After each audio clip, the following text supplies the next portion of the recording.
처럼 서울과 부산을 포함해서 전국 총 3,459개 투표소에서 재보궐선거가 진행 중에 있습니다. 박 기자, 과거 사례들을 살펴보면 아무래도 평일에 치러지는 선거이다 보니까 휴일에 치러지는 전국 단위 선거보다는 투표율이 상대적으로 낮았던 것도 사실이죠. 네, 그렇습니다. 하지만 앞서 지난 주말 치러진 사전투표 투표율이 역대 재보선 사전투표율 중에서 최고치를 기록을 했었습니다. 네, 또 2018년 지방선거와 비교했을 때도 사전투표율이 소폭 웃던 것으로 나타나면서 오늘 본투표의 투표율에도 관심이 쏠리는 상황인데요. 네, 특히 선거를 앞두고 실시된 여론조사 등에서 투표율에 영향을 미치는 이 2030의 지지율 추이가 과거랑은 다른 양상을 보이면서 2030 표심 향방이 이번 선거의 최대 관전 포인트 중 하나로 꼽힙니다. 네, 그래서 저희가 이곳 야외 스튜디오에 여야를 대표할 만한 2030 한 분씩을 모셔봤습니다. 더불어민주당 박성민 최고위원, 국민의힘 김재섭 비대위원 스튜디오에 나와 주셨습니다. 반갑습니다. 네, 안녕하십니까. 반갑습니다. 안녕하세요. 네, 두 분과 본격적인 이야기를 나눠보기 전에 현재까지의 투표율 먼저 보도록 하겠습니다. 오전 11시 기준 투표율은 전국 12.4%, 서울과 부산은 각각 12.7%, 11.6%였습니다. 네, 박 기자, 과거 선거와 비교해보면 투표율 추이가 좀 어떤가요? 네, 과거 같은 시간대와 비교해보면 우선 2018년 지방선거 때에 비해서 전국 투표율은 3%포인트 정도 낮은 상황입니다. 서울도 1.5%포인트, 부산은 4%포인트 정도 낮은 상황인데 지난해 총선과 비교하면 격차가 더 벌어지는 상황입니다. 네, 그렇다면 이 투표율을 가지고 먼저 두 분께 현재까지의 투표율 추이를 어떻게 보고 계신지 이제 먼저 여쭤보도록 하겠습니다. 먼저 박성민 최고위원 어떻게 보고 계십니까?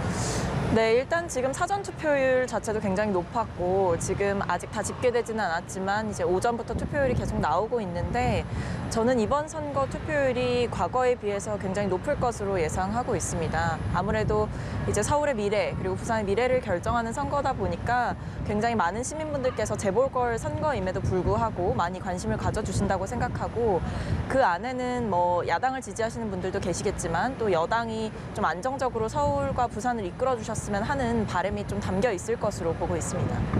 그럼 이번에는 김재섭 위원님 말씀 한번 들어볼까요? 사실 이번 선거가 치러지게 된 이유를 국민들께서 대부분 다 알고 계시고요. 게다가 사실 지금 문재인 정부의 지지율이 계속 낮아지고 있다. 그리고 민주당의 실정이 계속 반복되고 있다라는 점.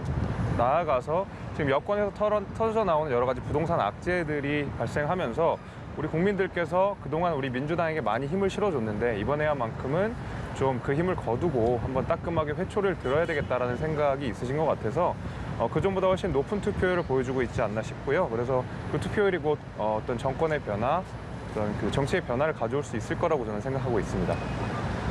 네, 역대 재보선 사전투표율 중에서 최고치를 기록했던 이번 재보선 사전투표율을 두고 여야는 각각 자신들에게 유리하다 이런 해석을 내놨었습니다. 오늘 또 비슷한 양상으로 흐르고 있는 것 같은데 두 청년 의원들께 오늘 투표를 해야 하는 이유를 설명할 기회 속도감 있게 30초씩 드려보도록 하겠습니다. 이번에는 먼저 김재섭 의원부터 말씀을 해주시죠. 저희가 시간을 재도록 하겠습니다. 네, 알겠습니다. 우리가 네.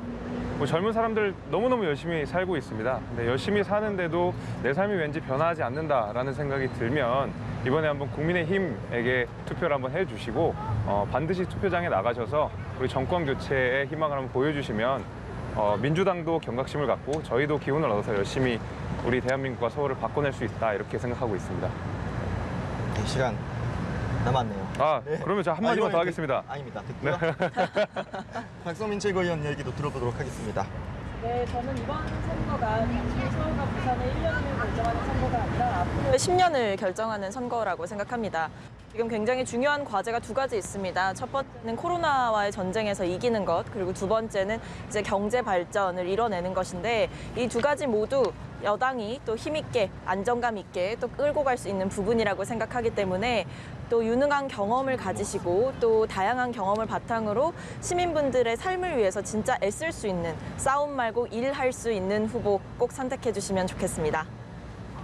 네, 말씀 잘 들었고요. 이런 추이로 방금 말씀하셨던 이런 추이로 투표율이 이어진다면은 투표율이 어느 정도로 투표율을 예상할 수 있을지 궁금하고 또 그 전망치를 바탕으로 민주당에 유리할지 불리할지 그 유불리를 한번 생각해 보신다면 어떨까요? 실제로 이제 유세 현장 같은 데 가보면 그 투표를 이미 하고 오셨다는 지지자분들도 굉장히 많으셨고 또 당장 하러 가겠다라고 이제 외쳐주셨던 어제 많은 시민분들이 계셨기 때문에 저는 사실 투표율이 높아지는 부분에 대해서 민주당이 부정적으로 생각할 이유는 없다라고 생각을 하고 있고요. 투표율을 뭐 접근을 해보자면 그래도 제 바람이라면 50%는 조금 넘게 투표율이 이뤄졌으면 좋겠다라는 생각을 하고 있습니다. 이게 각자 다 투표율 높으면은 서로 유리하다 이렇게 말씀을 하고 계신데 그럼 국민의힘은 좀 어떤가요? 대부분 제가 지금 민주당에서 나오는 이야기를 들어보니까 거의 이제 정신 승리에 가까운 자기 합리화가 좀 이루어지고 있는 것 같은데 저는 좀 데이터를 기반으로 말씀을 드리겠습니다. 저희가 야권 강세 지역이라고 불리는 강남 3구에서 투표율이 대단히 높고요. 그리고 이제 여권에서 강세를 보였던 금천, 관악, 구로에서 굉장히 낮은 투표율을 보여주고 있습니다. 그래서 민주당 지지자들이 지금 투표장에 안 나가고 있다. 오히려 국민의힘을 지지하거나 아니면은 서울시 시정을 한번 바꿔봐야 되겠다. 국민의힘에게 힘을 실어줘봐야 되겠다라고 생각하시는 우리 시민들께서 투표장에 나갔다고 생각을 하고 있습니다. 그래서 지금 이 높은 투표율은 민주당이 아니라 국민의힘이 훨씬 유리하다. 이렇게 말씀드릴 수 있을 것 같습니다. 네, 앞서도 말씀을 드렸지만 이번 재보궐선거 국면에서는 2030 표심에 정치권이 촉각을 곤두세우고 있습니다. 투표율과도 직결된 부분이라 더욱 그럴 텐데요. 청년인 두 위원들도 청년으로서 주변 친구들도 많이 만나고 이야기도 많이 들어봤을 텐데 때론 욕도 먹고 하셨을 것 같습니다. 정치인으로서가 아닌 청년으로서 들은 솔직한 현장의 목소리는 어떻던가요? 박성민 위원부터 말씀 들어보겠습니다. 솔직히 현장에서 청년분들 만나면 민주당에 많이 실망하시는 모습을 보여주셨던 것 같습니다. 실제로 이번에 여론조사라든지 이런 부분들을 통해서 2030 세대가 민주당에 많이 기대를 걸었던 만큼 실망이 많았던 것이 사실이고 이런 부분에 대해서는 저는 변명을 하기보다 앞으로 더 잘하겠다고 드리는 게 맞다라고 생각이 들고요. 당 내부에서도 이제 뼈아픈 자성이 좀 이루어지고 있는 상황이고 선거 결과를 떠나서 이제 2030 세대의 마음을 얻지 못한 부분에 대해서는 민주당 차원에서 제대로 된 반성과 고민이 이루어질 수 있도록 앞으로 최선을 다해서 노력할 예정입니다. 국민의힘 입장에서는 어떤가요?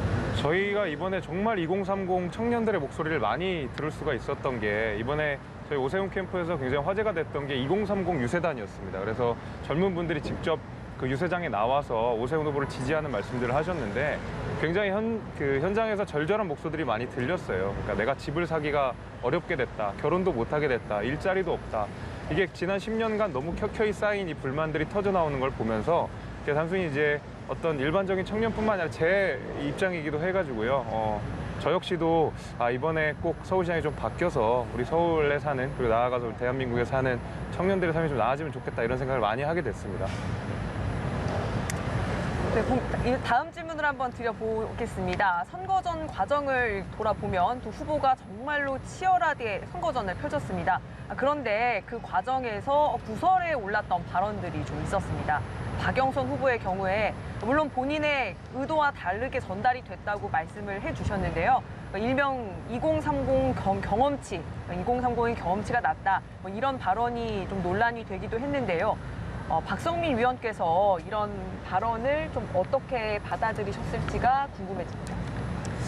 저도 이제 맥락을 모르는 사람이 아니기 때문에 사실 후보님의 의도와는 다르게 좀 전달이 됐던 부분들은 좀 굉장히 아쉬운 생각이 들고요.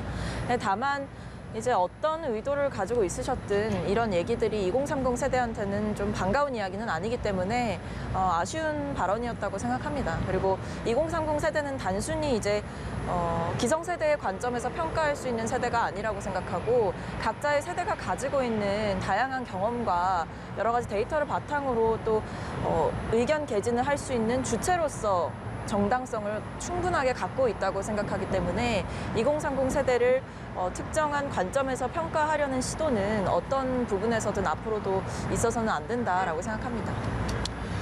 네, 그런가 하면 오세훈 후보는 토론회에서 용산 참사 관련 발언으로 논란이 일기도 했었습니다. 김재수 의원, 오 후보의 해당 발언에 대해서는 어떻게 평가를 하시나요?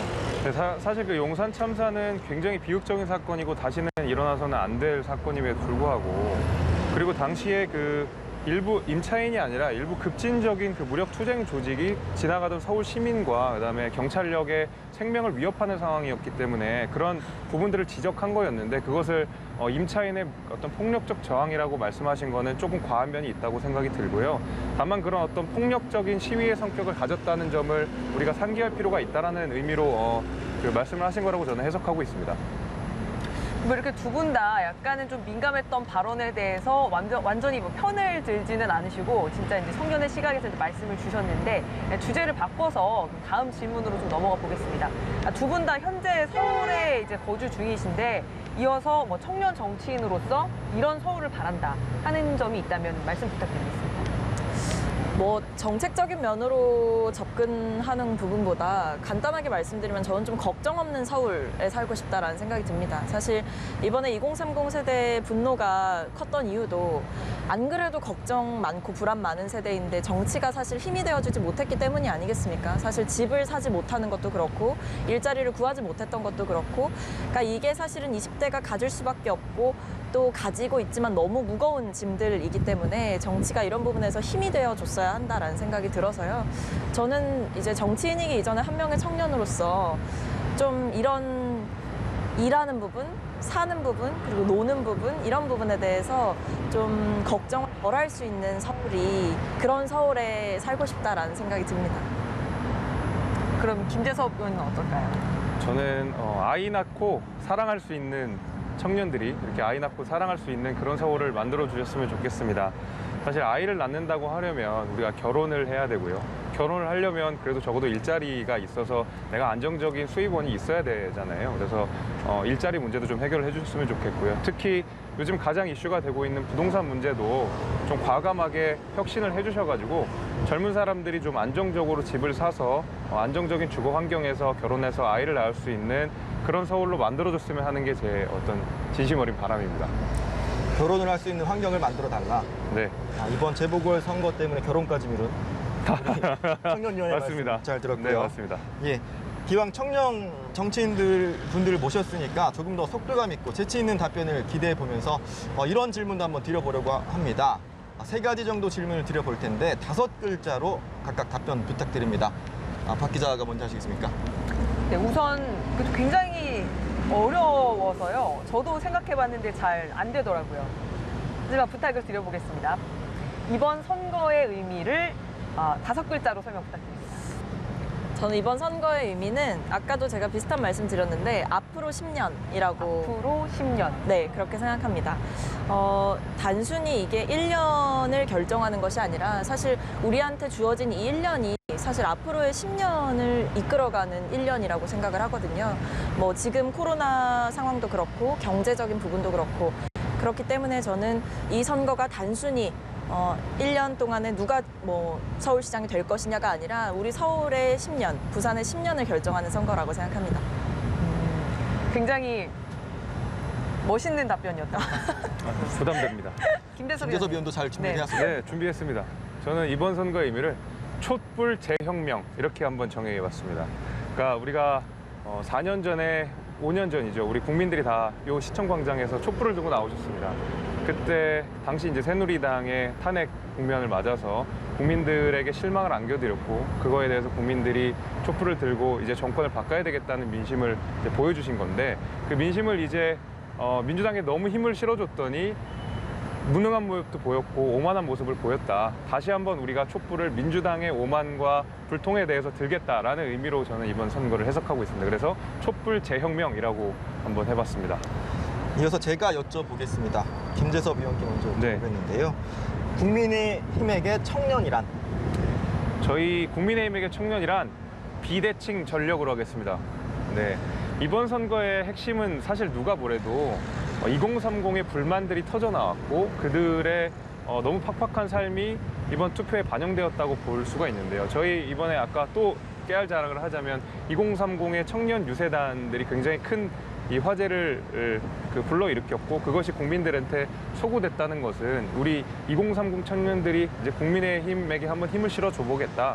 이들을 위해서 한번 내가 목소리를 내주겠다라고 했던 것 때문에 사실 이번 국민의힘이 높은 지지율을 보일 수 있다고 생각했거든요. 그래서 저희 이제 청년은 비대칭 전력이다라고 말씀드리겠습니다. 이어서 민주당에게 청년이란? 저는 민주당의 청년은 제3의 물결이라고 생각합니다. 사실 지금 정치권에 있는 대부분의 인사들 자체가 굉장히 기성세대에 좀 많이 몰려있는 부분들이 있고 아무래도 정책적인 부분이라든지 여러 가지 정치적인 사안을 해석하는 관점 자체가 2030의 시각과는 많이 떨어져 있다고 생각합니다. 근데 이번 선거에서도 2030의 표심을 저희가 정말 많이 신경 쓰고 고민했던 만큼 이제는 2030 청년들이 조연에 머무르는 것이 아니라 우리 당의 당당한 주연으로 자리하고 있고 이런 새로운 물결이 결국 새로운 민주당을 만들 것이다라고 보고 있습니다. 그러면은 이번에는 마지막 5글자 질문인데요. 이것도 어렵습니다. 답변을 김재섭 위원께 먼저 네. 요청을 드릴게요. 재보궐 선거 이후 서울은? 다시 띵뛴다. 이렇게 하겠습니다. 뛴다. 네. 사실 우리 박원순 시정 10년 동안 서울이 너무 발전하지 못한 면이 있습니다. 그래서 당시에 이제 10년 전에 우리 서울의 도시 경쟁력이 세계에서도 내로라 할 만큼 높이 상승하고 뭔가 활력 있는 도시였는데 10년간 사실 그런 것들이 많이 정체가 되었었던 것 같아요. 그래서 저희 국민의힘이 만약에 서울시장이 된다 그러면 다시 그런 규제들이나 혹은 이런 것들 과감히 풀고 젊은 사람들 그리고 나아가서 우리 서울 시민들이 다시 뭔가 희망을 갖고 띵뛸 수 있는 그런 서울시정을 만들어낼 수 있지 않을까 저는 그렇게 생각합니다. 박 의원님 어떠신가요? 네, 이거 좀 어려운데 저는 이제 앞으로의 서울은 글로벌 수도라고 생각 좀 해봤습니다. 이게 대한민국의 수도 서울이지만 동시에 이번에 박영선 후보가 내세웠던 공약 중에는 이 서울을 명실상부 글로벌 경제 수도로 만들겠다는 원대한 계획이 있었는데요. 저는 우리 서울은 충분히 그럴 만한 역량이 되는 곳이라고 생각합니다. 그렇기 때문에 이런 서울을 앞으로 더욱더 발전시킬 수 있는 사람이 돼야 된다고 생각하고 있습니다. 네, 아주 재치 있으면서도 한편으로는 이 뼈가 있는 답변들이었던 것 같습니다. 저는 개인적으로는 그 제3의 물결이랑 촛불 재혁명이 이제 기억에 남는데, 그러니까 여야를 불문하고 그만큼 어떤 새로운 움직임이 이번 선거를 통해서 좀 드러난 것 같아서 그렇습니다. 이 여야 두 청년 정치인들과 나눠본 재보궐 선거 관련 이야기는 일단 이쯤에서 마무리를 짓도록 하겠습니다. 두 분 오늘 나와주셔서 감사합니다. 네, 감사합니다. 감사합니다. 감사합니다.